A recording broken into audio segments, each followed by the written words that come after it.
Good evening and welcome to the 15th story from the Classic Ghost Stories published by Vintage.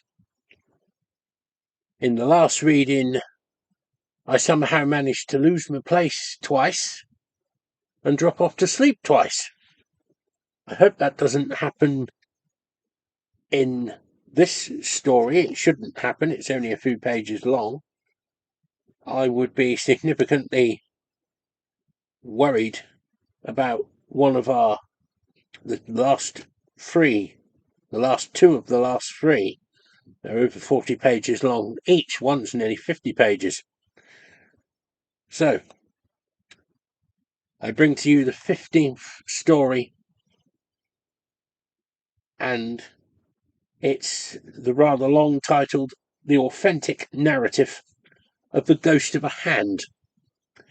And it is by Joseph Sheridan Le Fanu. He was born in 1814 in Dublin. He trained as a lawyer, but began publishing stories in 1838 in Trinity College Student Magazine. He worked as a journalist and newspaper proprietor, but enjoyed a period of great popularity in the middle part of the century, following the publication of his best-known mystery novels: The House by the Churchyard, Uncle Silas, House by the Churchyard 1863, Uncle Silas 1864, and Carmilla 1872. Long after Le Fanu's death in 1873, M.R. James edited a collection of supernatural tales, Madame Crowl's Ghost and Other Tales of Mystery, 1923, which helped to consolidate Le Fanu's reputation as a master of the Victorian ghost story. So, Miss Rebecca Chattersworth, in a letter dated late in the autumn of 1753, gives a minute and curious relation of occurrences in the tiled house, which, it is plain, although at starting she protests against all such fooleries, she has heard with a peculiar sort of interest, and relates it certainly with an unawful sort of particularity. I was for printing the entire letter, which is really very singular as well as characteristic, but my publisher meets me with his veto, and I believe he is right. The worthy old lady's letter is perhaps too long, and I must rest content with a few hungry notes of its tenor. That year, and somewhere about the 24th of October, there broke out a strange dispute between Mr. Alderman Harper of High Street, Dublin, and my Lord Castle Mallard, who, in virtue of his cousinship to the young heir's mother, had undertaken for him the management of the tiny estate on which the tiled, spelt L-E-D, or tile, T-Y-L-E-D, house, for I find it spelt both ways, stood. This Alderman Harper had agreed for a lease of the house for his daughter, who was married to a gentleman named Prosser. He furnished it, and put up hangings, and otherwise went to considerable expense. Mr. and Mrs. Prosser came there some time in June, and after having parted with a good many servants in the interval, she made up her mind that she could not live in the house, and her father waited on Lord Castle Mallard, and told him plainly that he would not take out the lease, because the house was subjected to annoyances which he could not explain. In plain terms, he said it was haunted, and that no servants would live there more than a few weeks, and that after what his son-in-law's family had suffered there, not only should he be excused from taking a lease of it, but that the house itself ought to be pulled down as a nuisance, and the habitual haunt of something worse than human malefactors. Lord Castle Mallard filed a bill in the equity side of the Exchequer to compel Mr. Alderman Harper to perform his contract by taking out the lease. But the Alderman drew an answer, supported by no less than 7 long affidavits, copies of all which were furnished to his lordship, and with the desired effect. For rather than compel him to place them upon the file of the court, his lordship struck and consented to release him. I am sorry the course did not proceed at least far enough to place upon the files of the court the very authentic and unaccountable story which Miss Rebecca relates. The annoyances described did not begin till the end of August, when one evening Mrs. Prosser, quite alone, was sitting in the twilight at the back parlour window, which was open, looking out into the orchard, and plainly saw a hand stealthily placed upon the stone window-sill outside, as if by someone beneath the window at her right side intending to climb up. There was nothing but the hand, which was rather short but handsomely formed, and white and plump, laid on the edge of the window-sill. And it was not a very young hand, but one aged somewhere about 40, as she conjectured. It was only a few weeks before that the horrible robbery at Clondalkin had taken place, and the lady fancied that the hand was that of one of the miscreants who was now about to scale the windows of the tiled house. She uttered a loud scream and an ejaculation of terror, and at the same moment the hand was quietly withdrawn. Search was made in the orchard, but no indications of any persons having been under the window, beneath which, ranged along the wall, stood a great column of flower-pots, which it seemed must have prevented anyone's coming within reach of it. The same night there came a hasty tapping every now and then at the window of the kitchen. The women grew frightened, and the servant man, taking firearms with him, opened the back door but discovered nothing. As he shut it, however, he said a thump came on it, and a pressure as of somebody striving to force his way in, which frightened him, and though the tapping went on upon the kitchen window panes, he made no further explorations. About 6 o'clock on the Saturday evening following, the cook, an honest, sober woman, now aged nigh 60 years, being alone in the kitchen, saw on looking up, it is supposed, the same fat but aristocratic-looking hand, laid with its palm against the glass near the side of the window, and this time moving slowly up and down, pressed all the while against the glass, as if feeling carefully for some inequality in its surface. She cried out and said something like a prayer on seeing it, but it was not withdrawn for several seconds after. After this, for a great many nights, there came at first a low and afterwards an angry rapping, as it seemed with a set of clenched knuckles at the back door, and the servant man would not open it, but called to know who was there, and there came no answer, only a sound as if the palm of a hand was placed against it, and drawn slowly from side to side with a sort of soft groping motion. All this time, sitting in the back parlour, which for the time they used as a drawing-room, Mr. and Mrs. Prosser were disturbed by rappings at the window, sometimes very low and furtive, like a clandestine signal, and at others sudden and so loud as to threaten the breaking of the pane. This was all at the back of the house, which looked upon the orchard, as you know.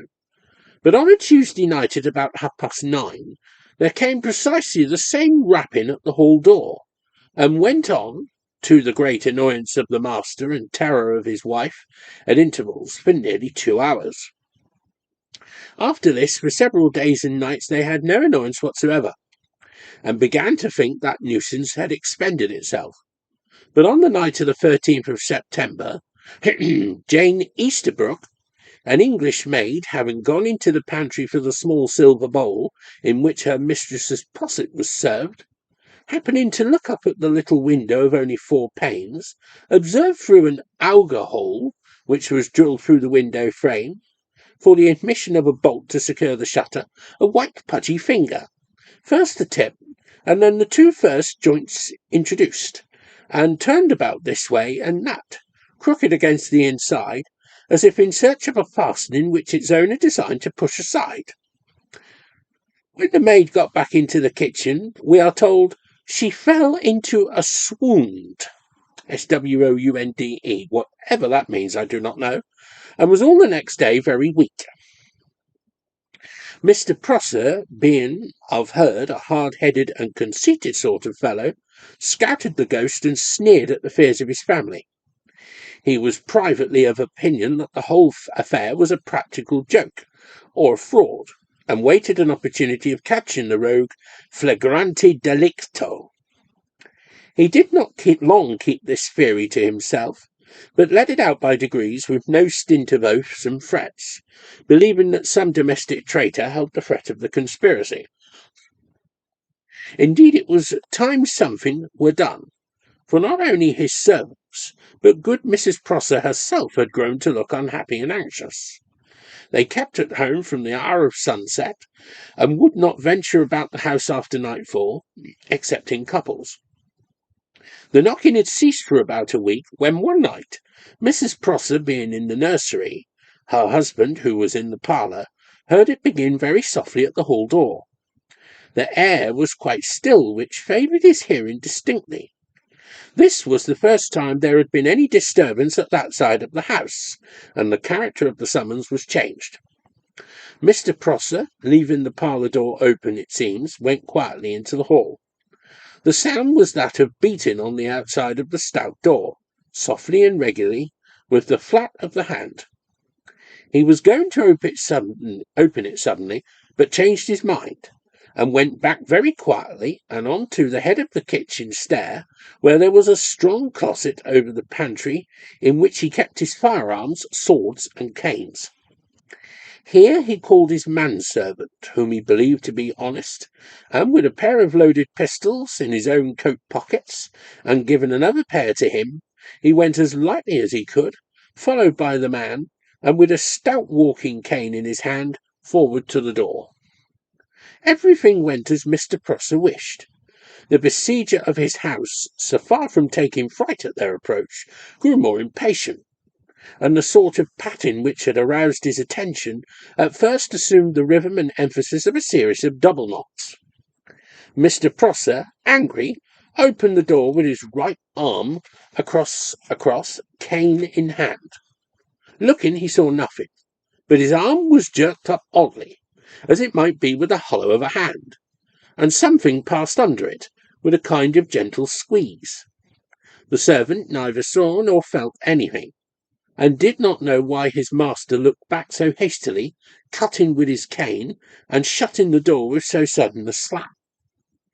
From that time, Mr. Prosser discontinued his angry talk and swearing about it, and seemed nearly as averse from the subject as the rest of his family. He grew, in fact, very uncomfortable, feeling an inward persuasion that when, in answer to the summons, he had opened the hall door, he had actually given admission to the besieger. He said nothing to Mrs. Prosser, but went up earlier to his bedroom, where he read a while in his Bible and said his prayers. I hope the particular relation of this circumstance does not indicate its singularity. He lay awake a good while, it appears, and as he supposed, about 12:15 he heard the soft palm of a hand patting on the outside of the bedroom door, and then brushed slowly along it. Up bounced Mr. Prosser, very much frightened, and locked the door, crying, "Who's there?" but receiving no answer but the same brushing sound of a soft hand drawn over the panels, which he knew only too well. In the morning the housemaid was terrified by the impression of a hand in the dust of the little parlour table, where they had been unpacking Delft and other things the day before. The print of the naked foot in the sea sand did not frighten Robinson Crusoe half so much. They were by this time all nervous, and some of them half crazed about the hand. Mr. Prosser went to examine the mark and made light of it, But as he swore afterwards, rather to quiet his servants than from any comfortable feeling about it in his own mind, however, he had them all one by one into the room, and made each place his or her hand palm downward on the same table, thus taking a similar impression from every person in the house, including himself and his wife, and his affidavit deposed that the formation of the hands so impressed differed altogether from those of the living inhabitants of the house, and corresponded with that of the hands seen by Mrs. Prosser and by the cook. Whoever or whatever the owner of that hand might be, they all felt this subtle demonstration to mean that it was declared he was no longer out of doors, but had established himself in the house. And now Mrs. Prosser began to be troubled with strange and horrible dreams, some of which, as set out in detail in Aunt Rebecca's long letter, are really very appalling nightmares.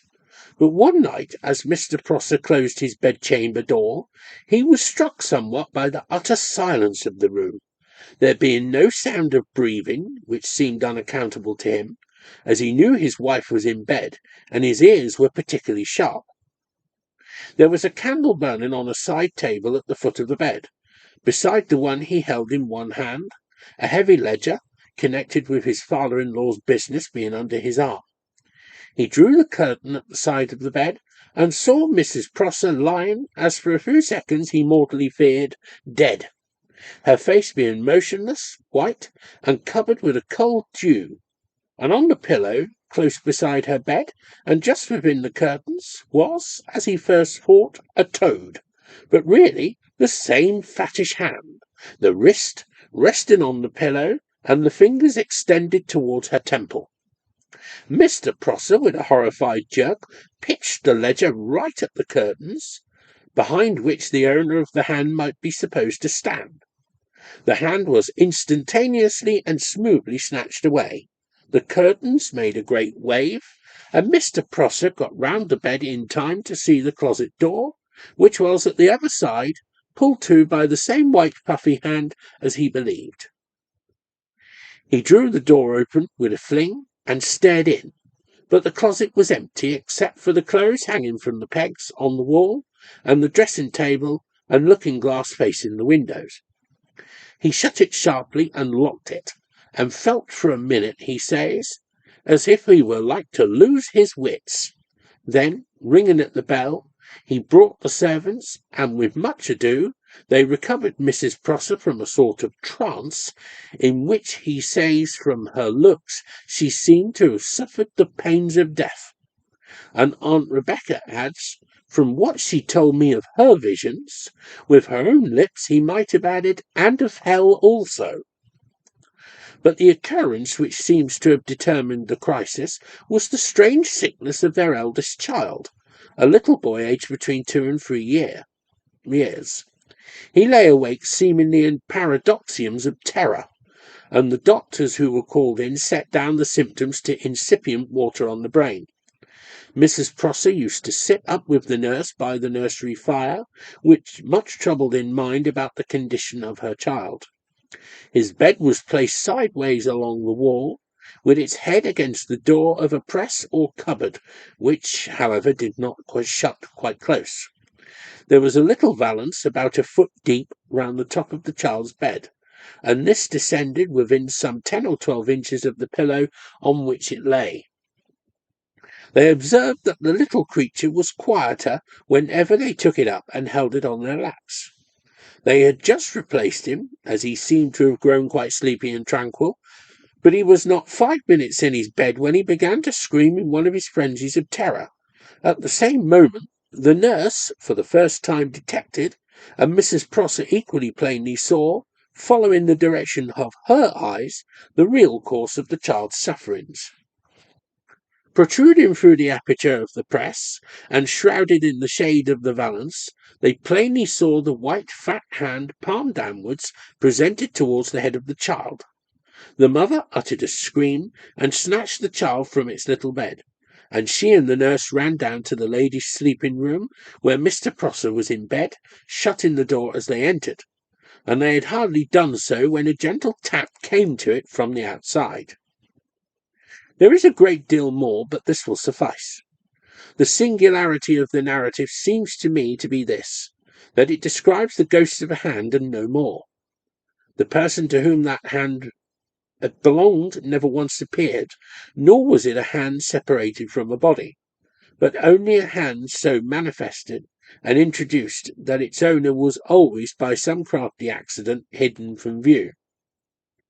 In the year 1819, at a college breakfast, I met a Mr. Prosser, a thin, grave, but rather chatty old gentleman, with very white hair drawn back into a pigtail, and he told us all, with a concise particularity, a story of his cousin, James Prosser, who, when an infant, had slept for some time in what his mother said was a haunted nursery in an old house near Chapelizod, and who, whenever he was ill, over-fatigued, or in any wise feverish, suffered all through his life as he had done from a time he could scarce remember, from a vision of a certain gentleman, fat and pale, every curl of whose wig, every button and fold of whose laced clothes, and every feature and line of whose sensual, benignant, and unwholesome face was as minutely engraven upon his memory as the dress and lineaments of his own grandfather's portrait,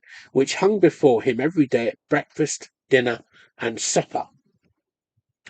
Mr. Prosser mentioned this as an instance of a curiously monotonous, individualized, and persistent nightmare, and hinted the extreme horror and anxiety with which his cousin, of whom he spoke in the past tense as poor Jemmy, was at any time induced to mention it.